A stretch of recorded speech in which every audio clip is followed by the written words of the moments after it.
Seguro que alguna vez, frente a un paisaje inmenso o una tormenta espectacular, se ha sentido un escalofrío, una mezcla de miedo, pero también de fascinación. Bueno, pues esa sensación tan potente e inquietante, los poetas del siglo XVIII la tenían muy clara y la llamaban con una palabra, lo sublime. Vamos a meternos de lleno en qué es exactamente ese terror delicioso. Para empezar, fijaos en esta imagen que nos regala la poeta Charlotte Smith. Sus huesos blanquean en la ola frecuente. Es potente, ¿verdad? Se te queda en la retina. Es una imagen sombría, un poco macabra, sí, pero tiene algo que te atrae, que te cautiva. Pues bien, este es justo el territorio que vamos a explorar. Entonces, ¿cómo le ponemos nombre a esto?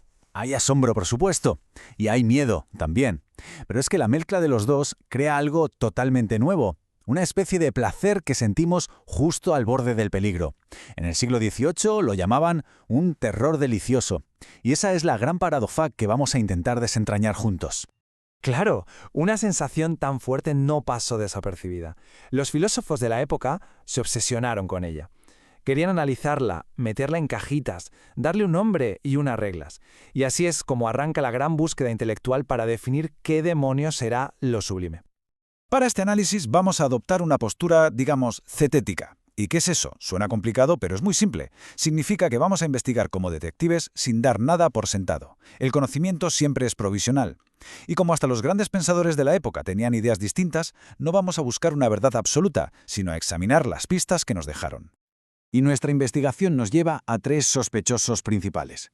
Tres filósofos que se lanzaron a explicar de dónde venía esta emoción tan arrolladora. Cada uno con una teoría muy diferente. A ver cómo lo veía cada uno. Aquí está lo interesante, porque cada uno sitúa el origen de lo sublime en un sitio completamente distinto. Para Edmund Burke, la cosa está ahí fuera, en el objeto, una montaña gigantesca, un mar furioso, algo externo que nos provoca ese horror delicioso porque, y esto es clave, lo vemos desde un lugar seguro. Luego tenemos a Longino, que ya lo decía muchos siglos antes. Para él, lo sublime está en el lenguaje, en cómo un poema te puede transportar y dejar sin aliento por su fuerza. Y al final llega Immanuel Kant y le da la vuelta a todo. Dice, no, os equivocáis. Lo sublime no está fuera, está dentro, en nuestra propia mente, en cómo reacciona cuando se enfrenta a algo tan grande o tan potente que no puede ni procesarlo. Vale, mucha teoría, lo sé. Pero, ¿cómo se ve y se siente todo esto en la práctica, en el arte? Pues vamos a usar la poesía de Charlotte Smith, que era una auténtica maestra en esto de evocar lo sublime, para ver estas ideas en plena acción. Es que hay que escuchar estas palabras. No está solo describiendo una tormenta, nos está haciendo sentir su fuerza bruta, ráfaga salvaje, enormes olas. El lenguaje es una pasada, como diría Longino, y la imagen que crea es la de una naturaleza desatada, imparable. Y esto nos lleva directos a Kant. Lo que Smith describe es el libro de texto de su sublime dinámico. Nos sentimos diminutos, impotentes ante esa fuerza, pero como lo estamos leyendo en un poema, estamos a salvo. Y es justo esa distancia la que convierte el puro miedo en asombro. Ahora, otro soneto. Y ojo, porque aquí no solo tenemos a la naturaleza, sino a una figura humana al límite. Un desdichado solitario al borde de un precipicio, calculando la distancia hasta las olas furiosas. La escena es una mezcla brutal de un paisaje inmenso y una angustia humana muy profunda.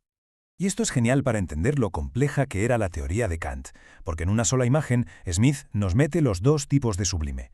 Los acantilados, con su tamaño que nos desborda, provocan lo que Kant llamaba sublime matemático. Y el mar, con su fuerza destructora, provoca el sublime dinámico. Smith es una arquitecta de emociones, de verdad. Y en este último ejemplo de Smith, atentos al contraste que introduce. Es increíble. En medio de una tormenta de 1000 demonios, con truenos terribles, de repente aparece la luna. Serena, tranquila como si nada, mirando desde un cielo desarmado. La clave de todo es ese contraste. El caos de la tormenta nos hace sentir vulnerables, pero la calma de la luna nos da un ancla, una sensación de que hay algo más allá, algo que permanece. Para Kant esto es la cima de la experiencia sublime. Nuestra mente se eleva, siente una especie de resistencia moral y se da cuenta de que es algo más grande que todo ese caos físico. Pero esperad, que la historia no acaba aquí. El concepto de lo sublime siguió evolucionando y nos va a llevar a sitios bastante inesperados. Primero a una distinción muy importante entre dos tipos de miedo, y después a las mismísimas profundidades del espacio. A ver, a finales del siglo XVIII, sobre todo en la literatura gótica, se empezó a hacer esta distinción, muy marcada por la mentalidad de la época.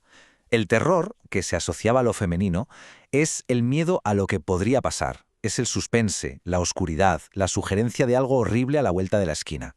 En cambio, el horror, asociado a lo masculino, es la confrontación directa, es el monstruo a la cara, es explícito, gráfico, un shock. Se podría decir que el terror es sublime, mientras que el horror es pura sensación visceral. Y con esa idea en la cabeza, escuchad esta maravilla de la poeta Anna Laetitia Barbaud. Porque esto ya no es una tormenta en la playa, esto va mucho más allá. Habla de soledades de vasto espacio despoblado, de soles no encendidos durmiendo en el vientre del caos. Es una visión del universo que da miedo, por lo inmenso y por lo indiferente que parece. A que esta sensación suena de algo. Un universo gigante, caótico, al que no le importamos lo más mínimo. Esa sensación de ser una mota de polvo ante la inmensidad del cosmos es una forma muy moderna de lo sublime. O quizá no tan moderna como pensamos. Y aquí está la conexión. Más de 150 años después, un tal H.P. Lovecraft definiría su horror cósmico con palabras muy parecidas. Ese miedo a que las leyes de la naturaleza que conocemos se rompan, a un universo caótico al que la humanidad le da exactamente igual. Es increíble. Barbauld estaba escribiendo sobre el horror cósmico antes de que se inventara el término. La poesía sublime del siglo XVIII fue su precursora directa. Bueno, y después de este viaje que nos ha llevado desde las tormentas de la Tierra hasta los confines del cosmos, ¿con qué nos quedamos? ¿Qué es y dónde está al final lo sublime? Pues la conclusión es que lo sublime no es una única cosa. No está solo en la montaña, ni solo en el poema, ni solo en nuestra cabeza. Es una especie de danza entre las tres. Necesitamos el objeto imponente de Burke, el lenguaje potente de Longino para poder contarlo y la capacidad de nuestra mente, como decía Kant, para enfrentarse a esa inmensidad y en lugar de hundirse, sentirse elevada por ella. Así que, para terminar, una reflexión. Hemos visto que este sentimiento de terror delicioso puede nacer de la naturaleza, del arte o de pensar en el universo. La pregunta que queda en el aire es, ¿dónde aparece lo sublime en la propia experiencia de cada cual? Es una idea que queda abierta para seguir dándole vueltas.